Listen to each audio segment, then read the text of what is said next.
Astro Prasad viewers அனைவருக்கும் வணக்கம். நீங்கள் இன்னும் நம்ம சேனலை சப்ஸ்கிரைப் பண்ணலன்னா இப்போயே சப்ஸ்கிரைப் பண்ணிக்கோங்க. பக்கத்தில் இருக்கிற பெல் பட்டனையும் ப்ரெஸ் பண்ணி ஆல்னு செட் பண்ணி வச்சுக்கோங்க. அப்போ தான் நான் போட போகிற ஒரு வீடியோ உங்களால் ஈஸியாக பார்க்க முடியும். அக்டோபர் மாதம் முடிவதற்குள் தனுசு ராசிக்கு என்ன நடக்கும் அப்படின்றத பற்றி இந்த வீடியோவில் பார்க்கலாம். அக்டோபர் மாதத்தை பொறுத்த வரைக்கும் தனுசு ராசிக்காரர்கள் நிறைய பேருக்கு பார்த்திங்கன்னா ப்ராப்ளம்ஸ் நிறைய சரியாகக்கூடிய ஒரு டைம் சொல்லலாம். அதாவது அக்டோபர் மாதம் அந்த ஒரு மாதத்துலேயே நிறைய பேருக்கு அவங்கவுங்களுடைய ரொம்ப நாள் துன்பங்கள் நிறைவுக்கு வரக்கூடிய ஒரு காலகட்டமாக இந்த அக்டோபர் மாதம் இருக்கும். அது ரொம்ப ரொம்ப வருஷமாக அந்த பிரச்சனையில் நான் ஃபேஸ் பண்ணிக்கிட்டு இருக்கேன். என்ன பண்ணுறதுன்னு தெரியல. 7 சனியில் ஆரம்பித்த பிரச்சனை இன்ன வரைக்கும் ஓயலை. ஸோ இந்த மாதிரிலாம் சில பேருக்கு கேஸாக இருக்கலாம். கேஸில் மாட்டிக்கிட்டு வாய்தாவாக போயிட்டுருக்கோம். அது எப்போ கேஸ் முடியும்னு தெரியல அப்படின்ற மாதிரி விஷயங்களாக இருக்கலாம். இல்லைனா உங்களுக்கு குடைச்சல் கொடுக்குறவங்க யாராகிட்டையாவது நீங்கள் மாட்டிக்கிட்டு இருக்கலாம். இல்லைனா கொடுத்த பணம் ரொம்ப வருஷமாக திரும்பி வரல அப்படின்ற விஷயமா இருக்கலாம். ஸோ ஏதோ ஒன்று, இல்லைனா அப்பா அம்மா திருமணத்துக்கு அப்பா அம்மா சம்மதத்தை வாங்குறதா இருக்கலாம். இல்லை கல்யாணம் ரொம்ப வருஷமாக ட்ரை பண்ணிகிட்ருக்கோம், இன்னும் அமையவே இல்லைன்ற விஷயமா இருக்கலாம். ஸோ ஏதோ ஒன்று அவங்கவுங்களுக்கு ஒவ்வொன்றா இருக்கும் இல்லையா? அந்த மாதிரி ரொம்ப வருஷமாக 7 சனியிலேருந்து தொடர்ந்து வந்திருக்கக்கூடிய பிரச்சனைகள் எல்லாமே ஒரு முடிவுக்கு வரக்கூடிய ஒரு மாதமாக இந்த அக்டோபர் மாதம் 2024 தனுசு ராசிக்கு இருக்கும். மெயினாக பார்த்திங்கன்னா, நான் ஆல்ரெடி போன வீடியோவில் சொல்லியிருப்பேன். அக்டோபர் 9ஆம் தேதி குரு வக்ரம் அடைகிறார் அப்படின்னு சொல்லியிருப்பேன். அந்த அக்டோபர் 9ஆம் தேதியிலிருந்து உங்களுக்கு பணப்பிரச்சனைகளும் தீர துவங்கும்னு சொல்லலாம். ஏன்னா அக்டோபரில் முதல் வாரத்தில் அவ்வளோ ஒன்றும் நல்லா இல்லை. ஏன்னா அது பார்த்திங்கன்னா அமாவாசை கிட்ட வரும். அதாவது கிரகணம்னு சொல்லுவோம் இல்லையா? சூரிய கிரகணத்தை பொறுத்து அமையும். இந்தியாவில் தெரியாது, இருந்தாலும் அக்டோபர் 2ஆம் தேதி நைட்டு சூரிய கிரகணம் தான். அது ஏதோ ஒரு விதத்தில் எல்லாருக்குமே தாக்கங்கள் இருக்க தான் செய்யும். அதில் எந்த சந்தேகமும் இல்லை. இங்கே தெரியுதோ தெரியல, எப்படி இருந்தாலும் தாக்கம் இருக்க தான் செய்யும். ஸோ அது முடிஞ்சதுக்கப்புறம் உங்களுக்கு ஏறுமுகமாக இருக்கும். முக்கியமாக அக்டோபர் 9ஆம் தேதி குரு பகவான் 6ஆம் இடத்துல வக்ரம் அடைகிறார். அந்த வக்ரம் அப்படின்னா இந்த 6ஆம் இடத்து பலன்கள், அதாவது கடன், நோய், எதிரி, இந்த மாதிரி விஷயங்களை அவரும் தனுசு ராசிக்கு பெருசாக செய்கிறது கிடையாது. செஞ்சிட்ருக்கிற கொஞ்சம் நஞ்ச விஷயங்களும் நெகட்டிவ் விஷயங்களையும் செய்யாமல் பாசிட்டிவாக மாறக்கூடிய ஒரு சூழ்நிலையில் இருப்பார்.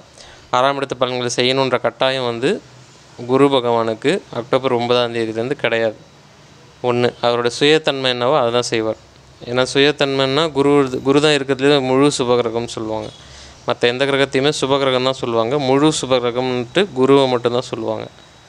ஸோ அந்த வகையில் குரு பகவான் அக்டோபர் 9ஆம் தேதியிலேருந்து குருவோட அருள் கிடைக்க ஆரம்பிக்க இருக்கிறதுனால உங்களுடைய பிரச்சனைகள் சுமூகமாக முடியும். ஏதோ ஒரு தீர்வுக்கு வரும். திடீர்னு பிரச்சனை பார்த்திங்கன்னா ஃபேஸ் பண்ணுறதுக்கு உங்களுக்கு பயமாக இருக்கலாம். அதனால் நீங்கள் பேனிக் ஆகலாம், பயப்படலாம், பதட்டம் அடையலாம். ஆனால் அந்த பிரச்சனை அதோட முடிஞ்சிடும் அப்படின்றது தான் ஒன்று. அதுக்கு ஒரு தீர்வு, சொல்யூஷன் நிச்சயமாக கிடைக்கும். ஏன்னா அடுத்து பார்த்திங்கன்னா உங்களுக்கு தொடர்ந்து நன்மைகள் நடக்கக்கூடிய கிரகநிலைகள் தான் அடுத்தடுத்து வந்து கொண்டிருக்கிறது. பூர்வ புண்ணிய ஸ்தானங்கள் மற்றும் பாக்கியஸ்தானங்கள்னு சொல்லக்கூடிய 5 மற்றும் 9 கூடிய விஷயங்கள் எல்லாமே பார்த்திங்கன்னா உங்களுக்கு சாதகமாக அமையும்போது பிரபஞ்சமே உங்களுக்கு வழிவிடும். உங்களை சுற்றி இருக்கிறவங்க உங்களுக்கு ஒபே பண்ணுவாங்க, உங்கள் விஷயத்துக்கு கன்சிடர் பண்ணுவாங்க அப்படின்னு அர்த்தம். அது நான் ஆல்ரெடி சொல்லியிருப்பேன். 5ஆம் இடம் 9ஆம் இடம் மிக மிக மிக மிக முக்கியம். ஒரு ஜாதகத்தில் நீங்கள் செய்த புண்ணிய குவியல் அப்படின்னு சொல்கிறதெல்லாம் 5 மற்றும் 9ஆம் இடங்கள் தான். அதாவது நீங்கள் எதிர்க்கிறீங்க. இப்போ கரெக்டாக இப்போ லக்னம் அப்படின்றது நீங்கள் ஜாதகத்தில் லக்னம், ராசி இது ரெண்டுமே நீங்கள் தான். ஓகேங்களா? உங்களை தான் குறிக்குது. அது ஒரு பக்கம் வச்சுக்கோங்க.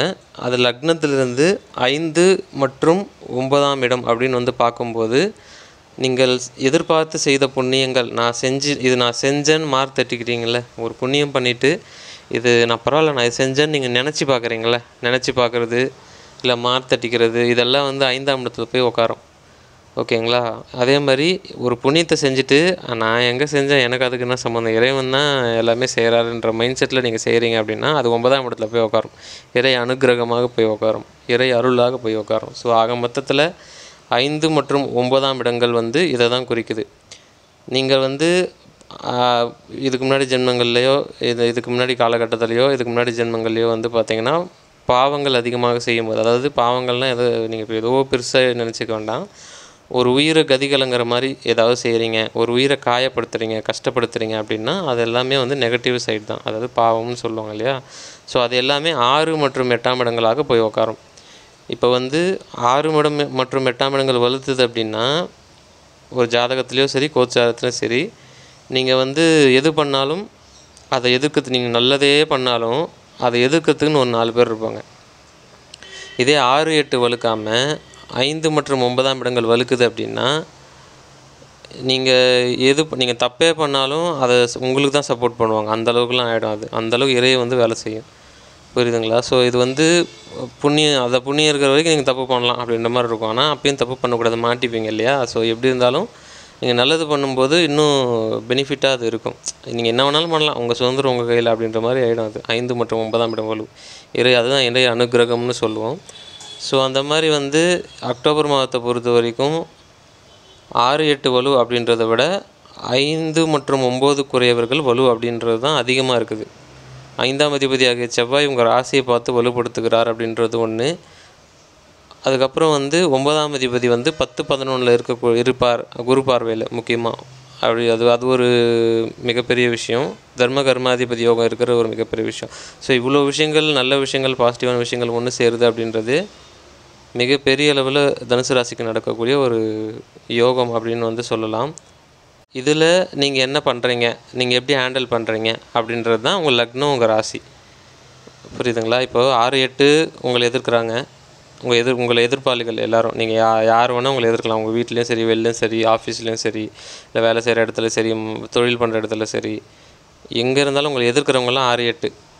ஓகேங்களா? உங்களுக்கு பாசிட்டிவாக இருக்கிறவங்க, நீங்கள் எது பண்ணாலும் ரொம்ப ஃப்ரீயாக நீங்கள் மறைச்சு பேச வேண்டிய அவசியம் இல்லாமல் ஃப்ரீயாக ஜாலியாக பேசக்கூடியவங்க இவங்கெல்லாம் வந்து 5 மற்றும் 9. இவங்கள நீங்கள் எப்படி ஹேண்டில் பண்ணுறீங்க அப்படின்றது உங்கள் லக்னம் மற்றும் ராசியை பொறுத்து அமையும். அது நல்லா இருந்துச்சுன்னா நீங்கள் அவங்கள வந்து எப்படி ஹேண்டில் பண்ணுவீங்க, இவங்களை எப்படி ஹேண்டில் பண்ணுவீங்க, எப்படி உங்களுக்கு சாதகமாக மாற்றிப்பீங்களா இல்லையா அப்படின்றது தான். ஸோ இதுதான் ஜோதிடம். இந்த ஒரு விஷயம் வந்து பக்காவாக அக்டோபர் மாதம் அமைந்திருக்கிற ஒரு காரணத்தினால உங்களது எண்ணங்கள் வந்து பூர்த்தியாகும். உங்களுக்கு எல்லாமே சப்போர்ட் பண்ணுவாங்க. நீங்கள் பண்ண வேண்டியது இது ஒன்று தான். தைரியமாக உங்களுக்கு தேவையான விஷயத்தில் வந்து ஒரு ஸ்டெப்பு அப்படி எடுத்து போல்டாக வச்சிங்க அப்படின்னா ரொம்ப ஈஸியாக வந்து வேலை செய்யும். நீங்கள் எப்படி போல்டாக எடுத்து வைக்க முடியும் அப்படின்னு வந்து பார்த்தீங்கன்னா, இன்னொருத்தர் என்ன நினைப்பாங்க அதை பற்றி இன்னொருத்தரை பற்றியே மைண்டு விட்டுட்டு உங்களது வேலைகள் நீங்கள் இப்போ என்ன பண்ணணும், இவ்வளோ பிரச்சனைகள் இருக்குது, இவ்வளோ வந்து நமக்கு பாசிட்டிவாக இருக்குது, இவ்வளோ நெகட்டிவாக இருக்குது, இதில் நம்ம என்ன பண்ண போகிறோம், நமக்கு என்ன வேணும் அப்படின்றது அந்த வேலையில் கவனம் செலுத்துங்க. என்ன பண்ணணுன்ற விஷயத்தில் மட்டும் கவனம் செலுத்தி அதை பண்ணிட்டு வந்தீங்க அப்படின்னா அக்டோபர் மாதம் உங்களுக்கு மிக பெரும் கஷ்டத்தை கூட ரொம்ப ஈஸியாக வந்து சரி பண்ணக்கூடிய சொல்யூஷன் கிடைக்கக்கூடிய ஒரு நல்ல மாதமாக இருக்கும். வாழ்த்துக்கள்.